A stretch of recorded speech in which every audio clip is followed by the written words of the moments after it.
There's a bottle in almost every medicine cabinet in America. For decades, Tylenol has been the painkiller doctors told pregnant women was safe. Its active ingredient, acetaminophen, is as familiar as aspirin. We give it to our children, we take it ourselves, rarely questioning its safety. This trust was built over decades, through marketing, doctor recommendations, and a reputation as the gentle alternative. But on September 22, 2025, that trust was shattered. Standing beside President Trump, the new Secretary of Health and Human Services, Robert F. Kennedy Jr., issued a stunning warning. Tylenol use during pregnancy, he claimed, was linked to rising autism rates. The message was blunt: if you're pregnant, don't take Tylenol. Overnight, the most trusted medicine in America became the center of a national firestorm. The debate quickly grew beyond a single drug, becoming a battle over who controls health information and who defines the truth. To understand what happened, we need to unravel the history of Tylenol, the science behind the claims, and the political theater that turned a medical question into a culture war. This is about more than a pill. It's about trust, truth, and the health of our society. To understand the shock of the 2025 announcement, you have to know how deeply Tylenol is woven into American life. In the 1950s, aspirin was king, until it was linked to Reyes syndrome in children. Acetaminophen, branded as Tylenol, stepped in as the safer alternative. Marketed as the gentle pain reliever, Tylenol became the trusted choice for families. Doctors recommended it widely, especially for children and pregnant women. For expectant mothers, Tylenol was often the only approved option for pain or fever. This medical consensus made Tylenol a fixture in prenatal care for generations.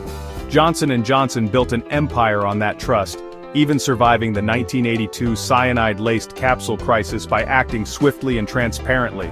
The brand became synonymous with safety and responsibility. So when RFK Jr. challenged Tylenol, he wasn't just questioning a drug, he was questioning decades of medical advice and a cornerstone of American healthcare. The accusation felt like a betrayal to millions of parents. Suddenly, people wondered if the medicine they trusted could actually be harmful. The sense of unease was immediate and profound. The idea of a link between Tylenol and neurodevelopmental issues didn't appear overnight. For over a decade, scientific studies, many in reputable journals, raised questions. These were observational studies. Researchers tracked mothers' medication use during pregnancy and their children's health. A pattern emerged.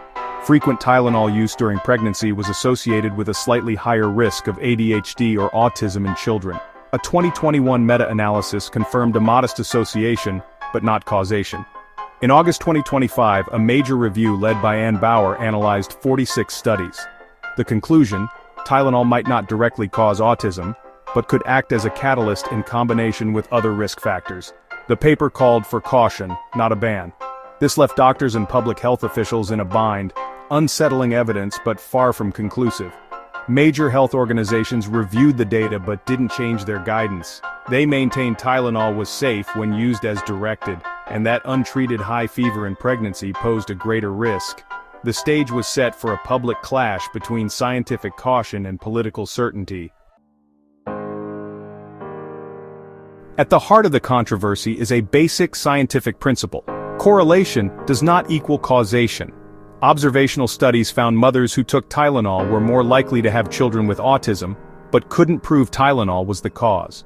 There are countless confounding factors, like the underlying illness that led to taking Tylenol in the first place. Severe infections, high fevers, and chronic inflammation are themselves risk factors for neurodevelopmental disorders. The studies tried to account for this, but it's nearly impossible to do so perfectly. To prove causation, you'd need a randomized controlled trial, unethical in this case. That's why the scientific community remained cautious. Experts like Helen Tager-Flusberg and even Ann Bauer, whose research was cited by the White House, warned that the link was unproven and likely accounts for only a tiny fraction of autism cases. But these nuances were bulldozed by political messaging, which presented a weak correlation as proof. The public was left with a black-and-white narrative, ignoring the complexity of the science. The result: confusion, fear, and a deepening divide. Enter RFK Jr., a familiar figure in health controversies.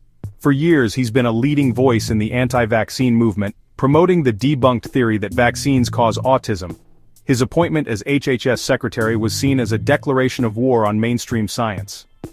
Kennedy excels at turning scientific uncertainty into compelling stories of corporate and government corruption. The Tylenol issue fit his playbook: a simple explanation for a complex problem, a clear villain, and a narrative of institutional deceit. Critics say he cherry-picks data and ignores the strong genetic basis of autism. He downplays the complexity of the condition, focusing on a single, unproven cause. Even his own family, like Timothy Shriver, publicly pushed back, emphasizing the real danger is untreated fever during pregnancy. But Kennedy's famous name and populist message resonated with a public already skeptical of Big Pharma and government. His warnings about Tylenol became a major political event, overshadowing scientific nuance. The controversy was now a national spectacle. The Tylenol announcement was a political spectacle. With President Trump and RFK Jr. at the podium, a contested hypothesis became official policy. The administration bypassed scientific review, issuing a blunt warning without consulting CDC autism experts. This broke protocol. Normally agencies spend months reviewing evidence and crafting guidance. Instead, the White House acted on a political agenda, sidelining career scientists. Critics saw this as part of a broader pattern, reducing expert input, firing inconvenient scientists, and seeking politically favorable conclusions. The result, a public health issue, became a loyalty test, not a debate about risks and benefits. Supporting the White House meant siding with populism, questioning it meant siding with the establishment. Rational discussion was lost in a raging culture war. The media's response to the Tylenol controversy mirrored the nation's polarization. Mainstream outlets framed the announcement with skepticism, quoting experts and emphasizing the unproven link. Right-wing media and social influencers treated Kennedy's claims as courageous truth-telling, amplifying the message as fact. Clips of the announcement went viral, stripped of context and shared alongside personal anecdotes. Social media companies tried to moderate the story, adding warning labels or reducing visibility. But these actions fueled claims of censorship, reinforcing the belief that powerful forces were hiding the truth. The result was a feedback loop of outrage and distrust. One side saw responsible journalism, the other saw a cover-up. The fragmented media landscape made a shared set of facts impossible. People were served realities that confirmed their biases, deepening the divide. Consensus became unreachable. Behind the Tylenol debate is the immense influence of the pharmaceutical industry. Billions are spent not just on ads but on research, conferences, and medical journals. Critics argue this creates a disincentive to investigate or publicize risks. The opioid crisis and other scandals have made the public wary of corporate motives. RFK Jr. tapped into this distrust, suggesting a cover-up.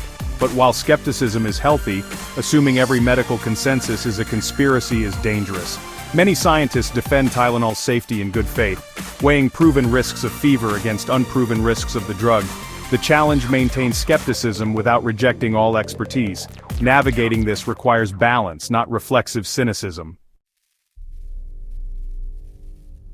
The Tylenol controversy is about more than a single drug. It's about the collapse of trust in our institutions. The real question: who do we trust to answer questions about our health?